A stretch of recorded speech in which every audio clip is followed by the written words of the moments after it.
You're still through to the Asaase Breakfast Show, and we're now going into our What's Going On segment with, as I said, a day of what's cooking and what is cooking internationally, what's cooking down the road in Laos with claims of a Guinness World Record. But first off, out of the blocks, we're going to the UK because tomorrow voters in the United Kingdom go to the polls, and it seems like it is going to be it's going to produce a result that is going to leave Britain with a parliament that looks dramatically different from the one it has had to date. Parliament's on Zoom, I hope, a call from London. We'll be speaking with a lady who should know a thing or two about what is being said, the discussions going on in Conservative circles at the moment. A Ghanaian-born woman, but the chairman of the Basingstoke Conservative Association, the chair of the Conservative Women Organisation in Hampshire and the Isle of Wight, Effie Blankson. So we say a very good morning to you, Effie. Ghana. Good morning to you, Effie. Good morning. Can you hear me? Now we can hear you bright and clear. How are you this morning?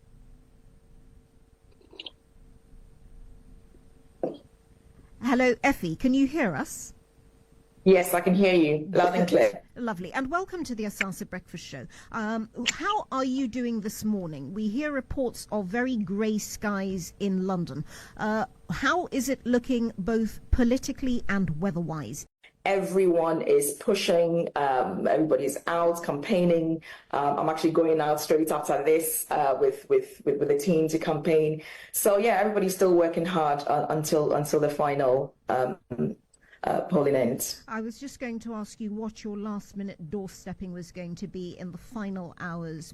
Presumably, you are doing as frantic door-to-door stepping as you can in the last hours before the polls open tomorrow morning in your neck of the woods. Now, Basingstoke, for those who don't know it, a very safe Conservative seat in the southeast of England. Your Member of Parliament, Dame Mariah Miller, has been your MP, I believe, since the 2005 election. 2005, yes. She's something like a 5 or 6 term MP now.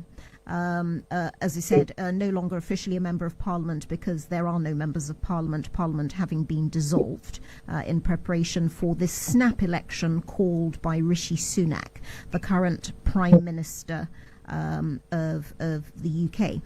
Just from the local point of view, as you said, Mariah Miller, somebody who had served in the cabinet of David Cameron, previous Conservative Prime Minister, as a culture secretary, a secretary for women and gender, I believe, equalities, should we say. Equalities. A very safe seat in the last election in 2019. She won over 54% of the vote. What are her chances looking like now in Basingstoke? I believe the chances are still quite very strong.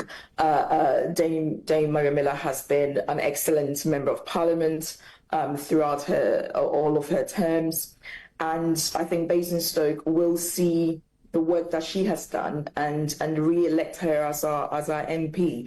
I know that, as they call it, we've been at an 80-20 seat. And that means that there is a possibility of a shift.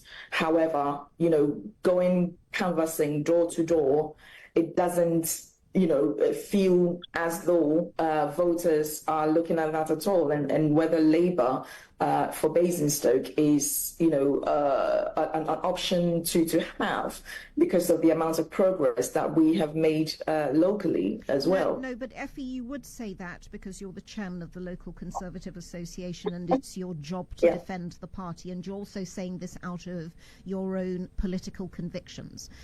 But the papers are reporting, not only the local papers, I have in front of me here the Basingstoke Gazette, with suggestions from a local councillor saying that there's a strong possibility of the election of a Labour MP, but if Mariah Miller and the Tories were re-elected, issues would only get local issues would only get worse. And the Telegraph reporting that Labour can win true blue Conservative, Basingstoke for the first time. That was the prediction a month ago. The predictions are all indicating a bloodbath for the Conservatives. The party appears to have been caught in a pincer movement between between soaring Labour popularity figures, simply because people appear to be desperate for a change, and Conservative pollings have correspondingly plummeted, and the rise of far-right alternatives. Basingstoke, a seat that famously voted in favour of Britain leaving the European Union, with, if you like, more right-wing tendencies in a sea of Remainers in 2016. What indications do you have that the far right is going to eat into your vote in Basingstoke? Well, I don't think that will be the case. Yes, I think, look, that the party hasn't done certain things well, and I'll probably be one of the first people to have to admit that. But you're right. I'm conservative, so pro all of that. But I think that when it comes to it, people fundamentally also look at, apart from what is happening nationally, people are looking at the person, okay? And the Labour candidates that we have is not somebody who Basingstoke people think that they can rely on. Now, when it comes to the far right, the Reform candidates who we would have, said that would have taken certain votes away from the Conservative Party, that candidate has been seen to have been a member of the British National Party and has now been withdrawn. And so I do expect that those people who perhaps might have voted Reform would consider the Conservative Party as their home, and the belief in the person who is Dame Mariam Miller to have to lead Basingstoke. Now, yes, Brexit was the thing, not just Basingstoke, voting. That conservative ideas and core conservative ideas are something that voters in her part of the southeast of England at least can still buy into. The agenda has not been completely overtaken by reform, she referred to there, led now by Nigel Farage, the former editor of the UK, the former leader of the UK Independence Party, and all-round right-wing politician, formerly a Conservative. From where you're standing, can you tell us, does it look as if whatever the result is of tomorrow's election, and the polls only seem to point one way, the Conservatives will be able to regroup after the election and come back stronger? Or are we looking at the meltdown of the Conservative Party in the UK? All right, thank you very much once again. And let me say I have some sympathies for Ify Blankson, because as a chair of an association, a very, very traditional conservative association, you can only imagine the anguish and the pain that it's going to. And I have a lot of sympathies for Ify. I have to also say that as I'm a disclosure, I'm a officer at a bit of a high level, and we are preparing for a Labour government. Andy, sorry, your line is getting a little bit scrambled. Could you slightly? Can you hear me? Yes, we can hear you, but the line is a little bit muffled. But if you can reposition yourself slightly, and let's see how we get on. Yeah, can you hear me now? Is it better? We can hear you. Yes. Okay. So what I was saying is that I must admit that we are preparing for a Labour government. I must also admit that we are preparing for a very huge Labour government. I must admit that the Conservatives have had a very, should I say, catastrophic campaign, done with a lot of issues, to say the least, including backing of our political candidates, betting on a deal, next betting on who have weighed against the Tories this time round, the cost of living crisis being a key one. I want to ask you how much you think that and divisions within the Conservative Party have conspired to count against the party's fortunes this year. Hello, Effie? Well, I think, can you hear me? Yes, we can hear you. All right. So like I said, I agree that the party has not handling things right. Now, particularly with the cost of living crisis, I think it is fair to say that the pandemic did not help. However, the government has been proactive in ensuring that as we get out of that, a downturn, there are several measures that have been put in place to have to boost income levels and helping households that may be struggling. And so I think the efforts have worked, but probably not enough. Okay, and so it's not working, and so I can see why there is that, that the wind is turning, let's put it that way, and there's no denying that. I think whether it's a good thing, I don't know. Perhaps it's a good thing for there to be a change so that people might see what Labour is going to be delivering in this post-Brexit, post-pandemic refueling and reinvigorating the economy is going to look like under a Labour government. But I think, yes, individuals as well within the party and their actions, and I don't have to repeat some of them because some of them are absolutely crazy, have not helped the overall perspective of the average voter. Well, Effie, this is something with which you'll have to come to terms after the election. So give us an idea of some of the crazy pronouncements that you think did not help Conservative fortunes in this election. Well, I think that, to be fair, that the whole immigration thing and the whole Rwanda agenda, I don't think has helped a great deal. And I know it's something that has been really, been pressed on by the PM for a length of time now. But I think going back again and again, and the rejections should have said something, but it didn't, and it's not gone down well with people at all.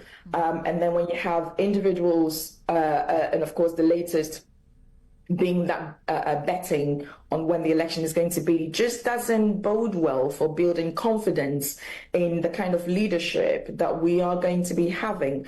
And so people are right to have to feel angry and maligned. And of course, it also stems from Boris's time from Partygate. So it's been, several things in between that, to me, have not helped. And I wish, with all my heart, that some of these things had not happened. You spoke of the problem of leadership. How much is this, if you like, blame that can be laid at the doorstep of Rishi Sunak, the current Prime Minister?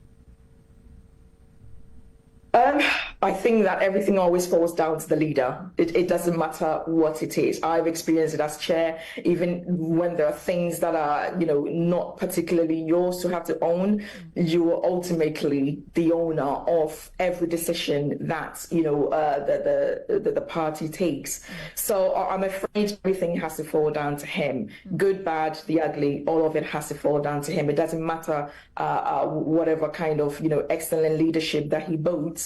And I think that he does bold quite a bit of it. However, the people around him have not helped. And I think it all falls down to him ultimately. So, Andy, I hope you're back on the phone to us. You will have heard what Effie said there, and as you say, she must be feeling great pain about seeing the disintegration of some of these Conservative Party structures around her. But she talked about measures put in place to ease the cost of living crisis. Unemployment for April still at 4.4%, above figures for last year, and an economic inactivity rate, one of the most worrying things economic indicator-wise in the UK, of above 22% in the UK. This is people essentially long-term sick. from the COVID time who have never returned to work. You spoke a little bit about the cost of living crisis. Speaking about the political dimension, how far do you think divisions within the Conservative Party, the ghost of Boris Johnson and the spectre of Nigel Farage and reform have led to this, what seems likely to be a collapse in Conservative fortunes? Well, there's no better way of putting it as you have put it. The fortunes are as a result of divisions in the party. So the Labour Party is not winning the election. It's the Conservative Party that is losing the election. The Conservative is divided into about 5 different lines at the moment. And the far right, as you know, have actually decided to metamorph itself into the reform. And then you have those that are very disappointed in the way that Xtra was ousted and therefore are not turning up to the vote to vote at all. And then you have the Conservatives who supported Boris Johnson deeply, who feel ostracized, maligned, and actually are playing wait and see game. And then there are also those who don't believe that Rishi Sunak, who him was voted for, was elected. He went to the people and the people rejected him. And he was imposed, as they see it, that is the local grassroots members who feel that they should have actually brought him alongside somebody else to be voted upon, but they didn't allow internal party elections to take place. Actually, they kind of did what they call the parliamentary coup. So all these things are things that actually is affecting the party.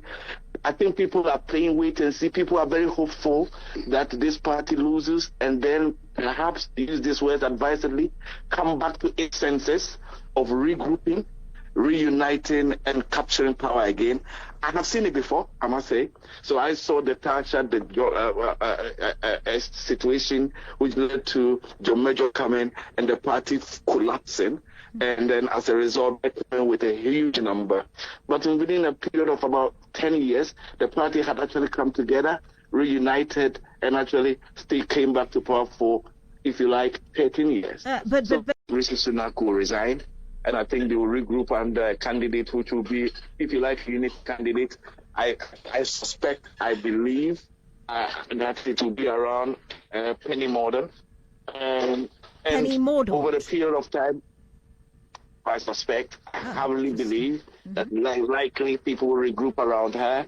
And then hopefully in a period of maybe 5-6 years, maybe over 2 elections, the Conservative, because what I do know, and unfortunately, let me put it this way, that the Labour Party comes with a super majority, always ends up doing itself a lot of disservice. So people will get discontent with the Labour Party in the next 5-6 years. I can see that. This is British politics, as you know. That the longer you stay in power, the higher the discontent. And there are only 2 parties. The Liberal Party cannot regroup itself into a modern Liberal Party anymore. And so it will always be the Conservative bringing itself together. And I think, give it 5-6 years, it will be a solid party.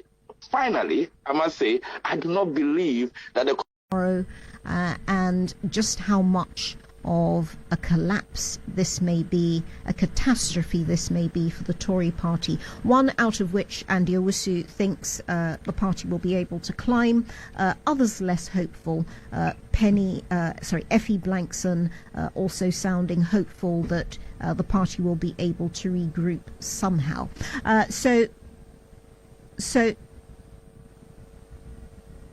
So back on the line to us, I believe, is Effie Blankson.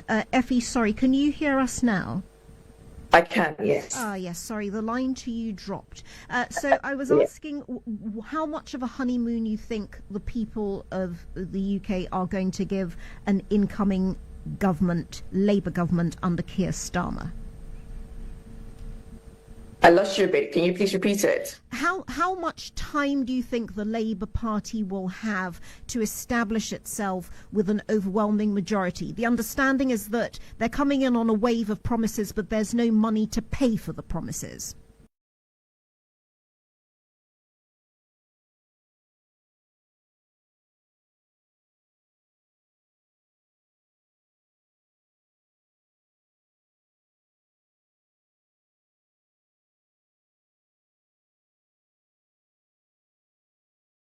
They don't know where the money is going to come from, and they don't want to make promises that they cannot keep without having those figures to hand.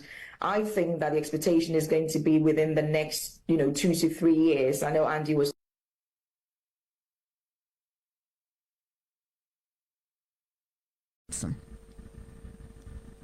Right. So let me give you some indicators. So let me make a disclosure. I am a senior officer at the level of local government, and you do know that Labour runs a lot of the local government at the moment. And indeed, you're in a firmly Labour constituency, Battersea, which is changing slightly in this election. Right. Yes, absolutely. And you do know quite clearly that a lot of those heavily Labour-run local governments are actually almost going to near bankruptcy, and there are so many crises that they are going to do. Now they are looking for a Labour government in Downing Street, hoping that they will do some cash injections to help them to actually recover. I don't there. I can see in the next 2 years, local elections, there's going to be a lot of disappointment persons on board. Yesterday, Boris Johnson was on a campaign trail. You can see that they can see the Labour government coming into power and the Conservative going into opposition. So they can see that all of them have to come back in line, regroup around a candidate that they can all believe in, and certainly capturing power again. I don't know it's going to be Boris. I don't believe if people will want Boris to come back so quickly, but I believe Boris has a date of coming back at some point in his political life, just as it happened with Winston Churchill.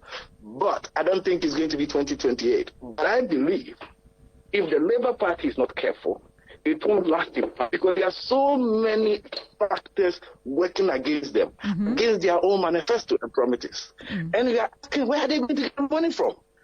To build on new houses? Where are they going to get money from? To pump to the local councils that are run bankruptcy? Where are they going to get the money from? An internal Labour Party, also, the Labour feels that they have been delineated, and they don't believe and they don't feel part of the Keir Starmer's Labour. So there's also going to be that internal battle, struggle for the control of the Labour Party when Keir becomes the Prime Minister. So they will have their own internal running battles, coupled with the impending local government elections, where they'll be looking to the party to actually support the local councils with more money, which they may not be able to afford, because then they have to raise taxes. That will cause its own Waterloo. What the Conservatives have to do is to be able to bury their hatchet, build consensus, have a stronger party, so that it can be demolish, if that's the right to use, the rising reform party, bring back its own traditional voters in line, the apathetic voters coming up, and then in the next 4 or 5 years, I can see that they'll be returning to power. Because Andy, sorry to interrupt you there. We would say, yes, you would say that, wouldn't you? And yes, we can see that looking into your crystal ball, that must seem like the trajectory of the fortunes of the Conservative Party. But all to be seen tomorrow, what happens, what the final outcome is after the polls close, somewhere around 6 p.m., I believe, tomorrow. 10 p.m. It will be 10 p.m. 10 p.m. tomorrow, the 4th of July, and we will be seeing the results of the first counts, certain constituencies in the Midlands reporting very quickly, within an hour in some cases. The results are rolling in. It seems like it's going to be a sea of red sweeping across the UK. We wish you well for your last-minute campaigning on election day. That's thanks to Andy Owusu, a consultant, a social protection consultant from London, and to Effie Blankson, who is the chair of the Conservative Local Party Association in Basingstoke. Thanks very much for joining us both on the Asaase Breakfast Show. Yes, say it's curtains for Rishi Sunak, and one might say that Boris Johnson turning up on the campaign trail yesterday, his first appearance on the campaign trail to support Rishi Sunak, is really merely a prelude to him getting out a very long cleaver and perhaps sticking it in the back of a certain person he intends to succeed as leader of the Conservative Party.